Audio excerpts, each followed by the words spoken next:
చాలాసార్లు దేవుని మార్గములను తెలుసుకోనందువలనే ఇబ్బందులు పడుతున్నా. ఆయన మార్గములు బోధించడానికి నేను ఎప్పుడు సామర్థ్యం కలిగిన వాడే. ఈరోజు నీవు నేను చేయాల్సిన ప్రార్థన ఏంటి అంటే, దేవుని వైపు చూడాల్సిన అనుభవం ఏంటంటే, దేవా నీ మార్గముల విషయమై నాకు బోధించండి, నన్ను నడిపించండి. ఈ జీవితంలో, ఈ బ్రతుకులో నా ఇష్టం కాదు జరగాల్సింది, నా ఆలోచన కాదు నెరవేర్చబడాల్సింది. ప్రభువా నీ చిత్తం, నీ మార్గములో నేను నడవడం వలన నీ చిత్తాన్ని నెరవేర్చే వ్యక్తిగా నన్ను మార్చండి.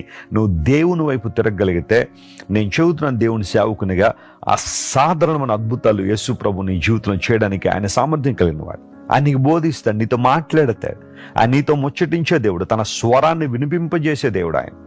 యేసు ప్రభు వారి లోకానికి వచ్చిన తర్వాత ఆయన అన్నారు, నా గొర్రెలు నా స్వరాన్ని వింటాయి అని ప్రభువు చెప్పాడు. ఆయన కాపరిగా మనం ఆయన సంరక్షణలో ఉన్న షీప్గా మనం పోల్చుకుంటే, దేవుని స్వరాన్ని మనం వింటాము.